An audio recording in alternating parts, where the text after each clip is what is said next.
Thank you, Mr. Speaker.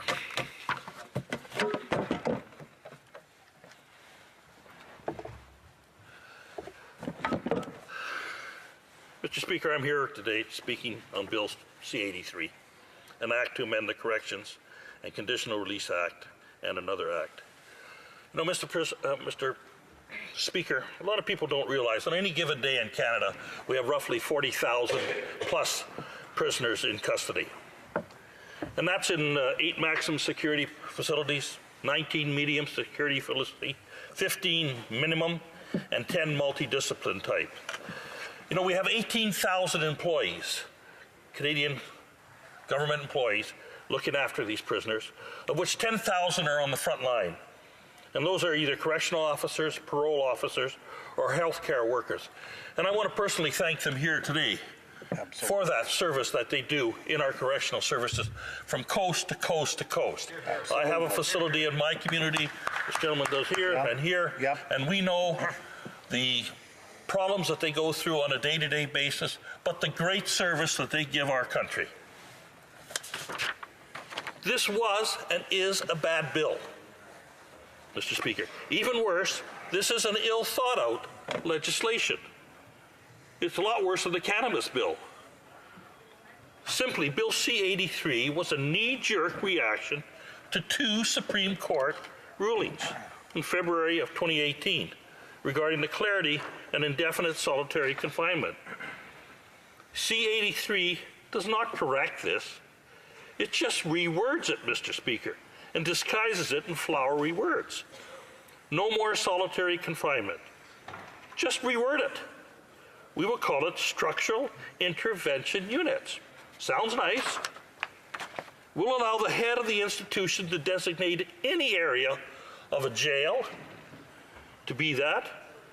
Why do we need them? Well, structural intervention units are needed for unmanageable prisoners, those that are dangerous to staff, inmates, or themselves. Maybe they're being held for an investigation, maybe an attempted murder within the facility. He has to be, or she has to be segregated. There is a need, and there are reasons why people are held in these type of facilities and these type of lockup areas. A 19-year prisoner appeared before the Public Safety Committee. He was pretty intimidating when he first came in there, but the man talked with a lot of sense. He was originally sentenced for 14 years, but he was so bad that he got an additional 5 years, of which a lot of that was in solitary confinement. And he said, they're a must. Don't get rid of them. Many more witnesses came before the Public Safety Committee, Mr. Speaker. Even the Minister of Public Safety. Again, I'm going to say this is a bad bill. Every group of witnesses or individuals who appeared said that it was a bad bill. They're not my words. It's the witnesses that came, except for the minister and his ministerial staff, who said it was such a great bill. How many amendments did you read today or started to read today? The Elizabeth Fry Society said it was a bad bill. Structural intervention units are not needed.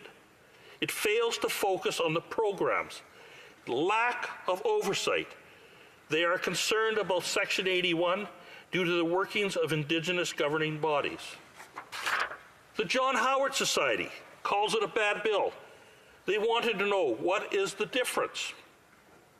Solitary confinement or structural intervention? There is no difference. It changes the words, but does little to change anything. That is those words, their words, Mr. Speaker, not mine. 2 hours outside the prisoner cells to 4 hours. This does little to help the prisons. Lack of the infrastructure, physical and human resources. It does not address the need. I'm going to go back to my 19-year prisoner. He admitted to being a bad boy. He spent a very long time in solitary confinement. He said he needed to be there as he was dangerous. He felt these units are needed to protect guards, prisoners, and even people like himself. But he stated that prisoners must be helped with programs, counseling, etc., and this is not happening within the institution. And what he really stressed was there is no one looking after you once you're released. You're just dumped out into society. And he said that continued help needs to be there to rehabilitate the prisoners. British Columbia Civil Liberties says it's a bad bill. They can't support it. It lacks external oversight. It lacks programs that are needed to assist prisoners to reform. It lacks more resources and manpower for social and educational needs, health professionals, etc. The Native Women's Association of Canada says it was a bad bill. They were not consulted. It doesn't address traditions, protocol, and cultural practices. It does not clarify Indigenous communities. The Union of Canadian Correctional Officers also say it's a bad bill. It's not feasible. It leaves prisoners and guards vulnerable. And that is where my concern is. Prisoners and guards, especially the guards, being vulnerable. Absolutely. Canadian civil liberties, they say it's a bad bill. No meaningful reform. Repeal this bill. No consultation. We've heard that many times here. Aboriginal Legal Services, it's a bad bill.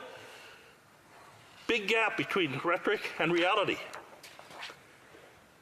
You know, when we were getting evidence on some of the costs related to prisoner, the member from Medicine Hat, Carson Warner, who's also in committee with me, was told by a witness that the cost of keeping a female prisoner in a structured living condition was $533,000 a year.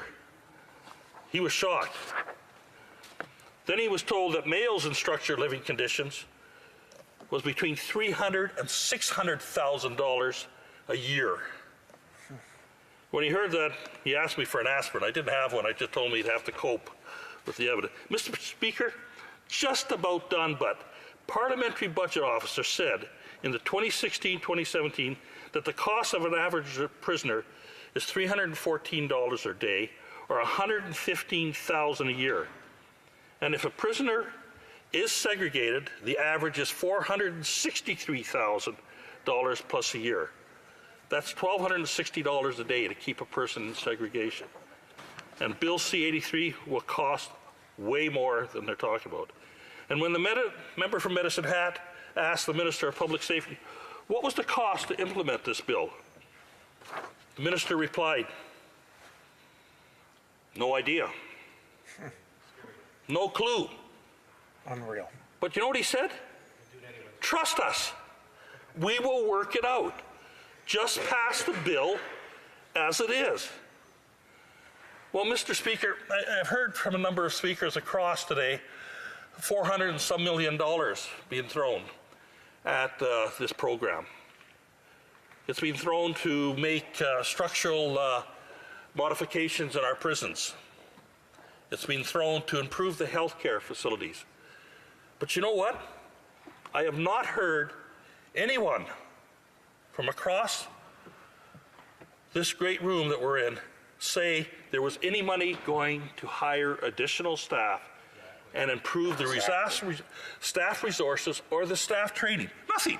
Nothing came from the Secretary of State. Nothing came from anybody. Oh, we're going to fix the buildings up. But you know what? I've talked to a number of the prisons around Alberta, and they haven't even been talked to about what needs to be done.